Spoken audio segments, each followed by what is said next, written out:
Hi students, how are you? Hope you are all fine. In this video, we are going to see chapter 3, Fiber to Fabric. Students, this chapter, Fiber to Fabric, you already studied in 6th standard also. In 6th standard, you studied about plant fibers, that is cotton and jute. In 7th standard, you are going to study about animal fibers. And hope you are all doing your activities which I gave for previous chapters, and please submit to me when you come to school. So you please keep on doing the activities which I am going to give. And the chapter Fiber to Fabric. So as I already told, in this chapter we are going to see about animal fibers. There are two animal fibers. They are wool and silk. Both are natural fibers. See, wool we obtain from wool yielding animals like sheep, yak, goat, etc. Silk we obtain from silk moth. And first one we'll see about wool in detail.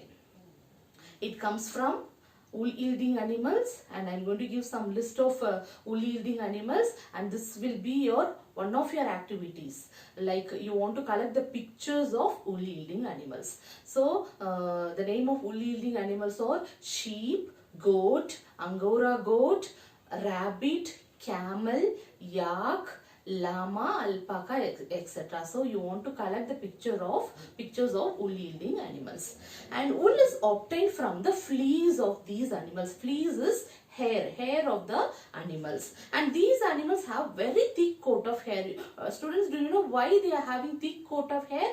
To make them warm. So for the same purpose only, we are also using wool fabrics to keep us warm, and this wool is derived from these hairy fibers of wool yielding animals.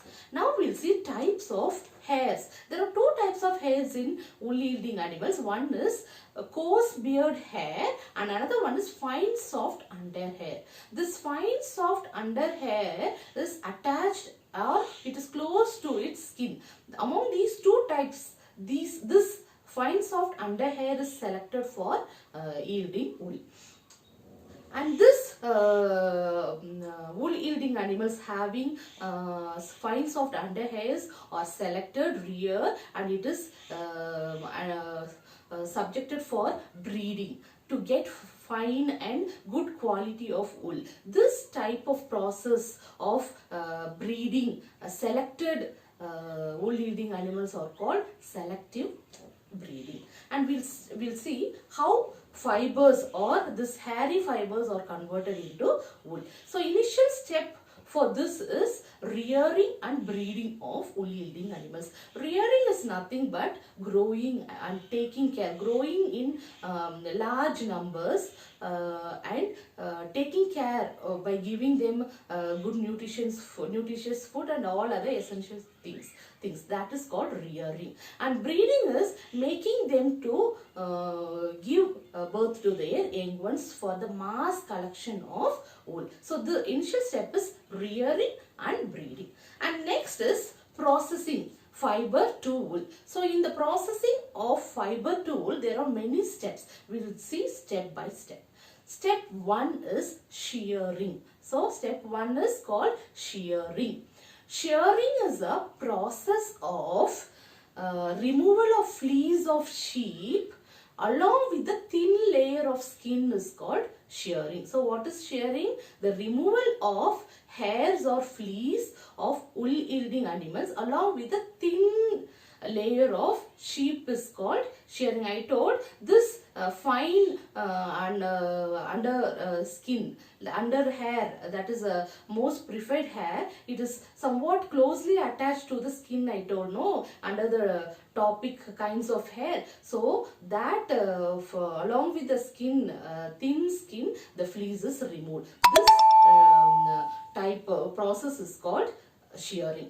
Next is, see here, this shearing is done in hot weather condition because it is a hair is a protective layer for them. So without hair it can manage itself in the climate. So only it is removed in hot weather condition.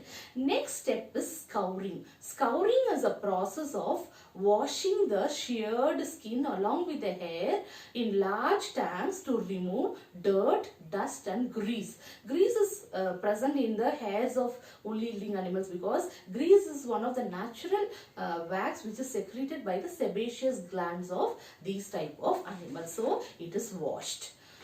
Next step is sorting. Sorting is nothing but separating the types of fibers or separating different fibers into or according to its texture, like high quality, medium quality, low quality. So this step 3 is sorting. So step 1 is shearing, step 2 is scouring, step 3 is sorting. Next step 4 is picking buds. Picking buds. Buds is nothing but small fluffy hairs present on the wool, that is called buds. So they will pick all the buds which are attached to the hairy fibers to get a good quality of wool. So this step is picking buds. Next step 5 is dyeing with colors. Now they will collect all the hairs and they will subjected to the process called dyeing with colors to get different colors of wool.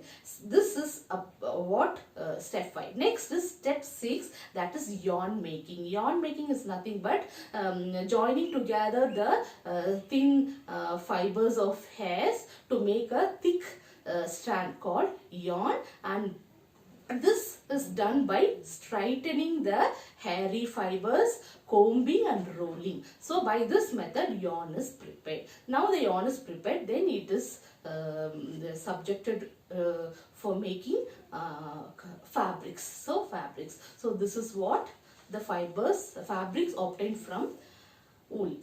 Now second one we are going to see natural fibers that we get from animals is silk. Silk, silk we obtain from silk moth. This silk moth spin a fiber called silk fibers which is used to prepare silk clothes.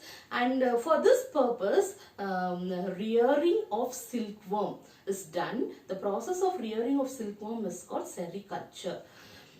There are many types of silk. This I am going to give you as activity. I am not going to tell now. This type of silk I am going to give you activity. You want to list the names of different kinds of silk. It will be very interesting. For this you seek help from your parents, like mother, auntie, and especially you seek help from your grandmother. She'll be knowing many varieties of silk, and you list the types of silk. And also I told there are different types of silk. That different types of silk are obtained from different types of silk moth, and you want to collect the pictures of different types of silk moths also. Now before going into how we obtain silk from silk moth, we want to know the life history of silkworm. See, this is the life history of silkworm. This is going to be your third activity. You want to draw and color the life cycle of silk moth. So see, this is the one you are going to draw. See, first stage in the life cycle is female silk moth lays eggs on the surface of the leaves, mulberry leaves. Mulberry leaves it loves to eat. The silk moth loves to eat. So first stage is laying. The female silk moth lays eggs on the leaves. See here, this one. Next stage is this eggs hatch larvae called caterpillar. This egg hatch a larvae called caterpillar. This is also called silkworm. And this silkworm grow in size. When it grows in size, just it reduces its length like this. This purple color one is there. No? It reduces in length and it becomes short and stout. And in this stage, it secretes a fiber, like a spider when weaving its net, it will secrete saliva for weaving its net, no, like that. This caterpillar will secrete a fiber like structure, that is called silk, to protect itself. That green color, it is called silk. This is also called cocoon. Cocoon is nothing but a silk fibers which a caterpillar secretes around its body for its protection. This caterpillar and the cocoon or silk fibers together make a structure called pupa. So the third stage in this life history is called pupa. First stage, laying egg. Second stage, caterpillar. Third stage, pupa. Pupa is nothing but this caterpillar and cocoon together called pupa. So see here, this green color thread-like structure is called cocoon.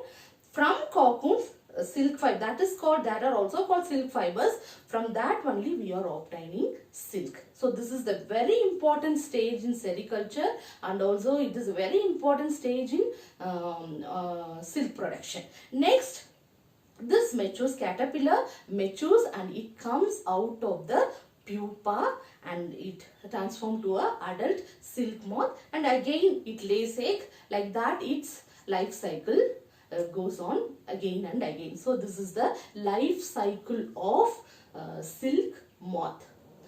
Next, I told pupa stage is the very important one. Why? No, that is in that stage only they will collect all the silk fibers from the silk moth. Why? No, caterpillar weaves the net to hold itself. I told in pupa stage it secretes it weaves the net using a fiber to protect itself, and it swings its head in the position of structure of 8, like this. So it keeps on continuing secreting thread-like structure again and again for its protection.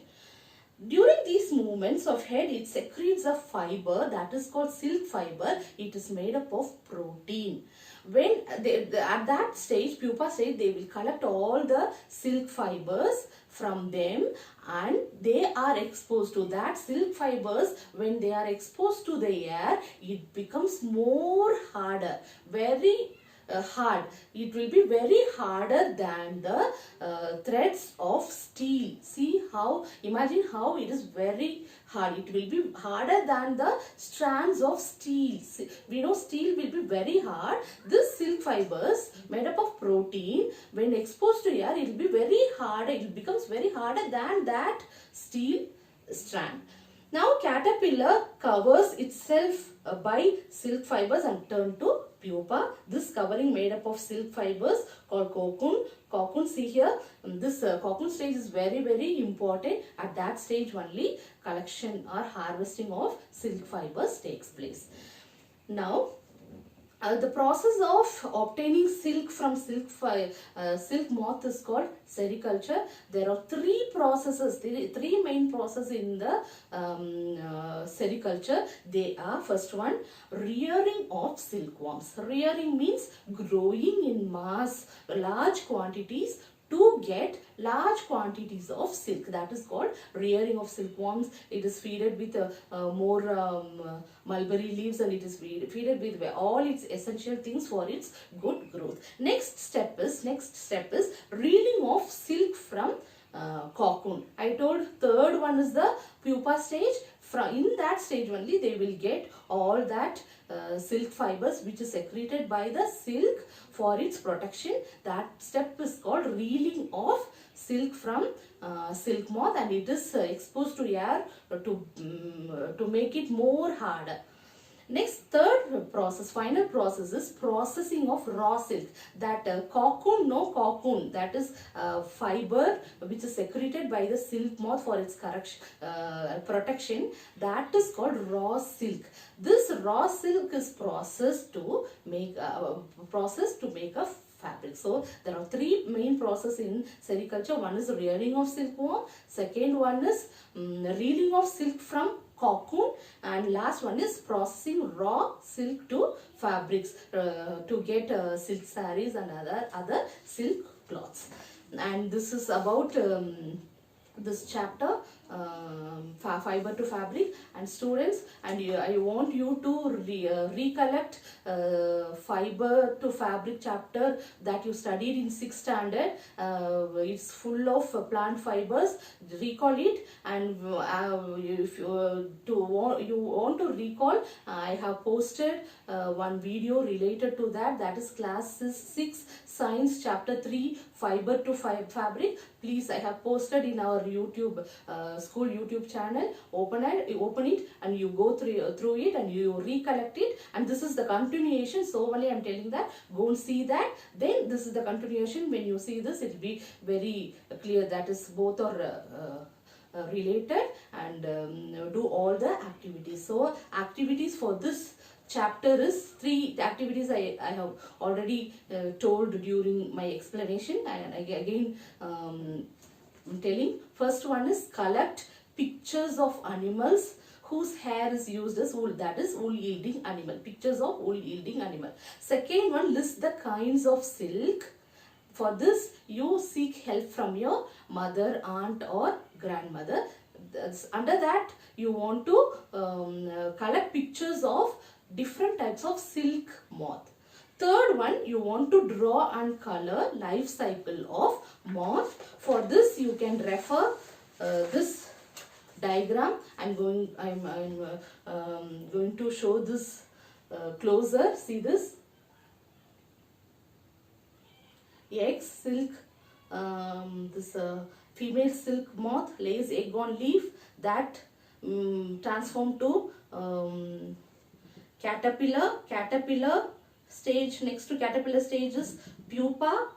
Next to pupa stage is adult moth. Again, like that life cycle goes on, and you refer, and also you can refer your books and you can draw neatly, color it, and you want to mention the stages and the other things in the diagram. Draw neatly.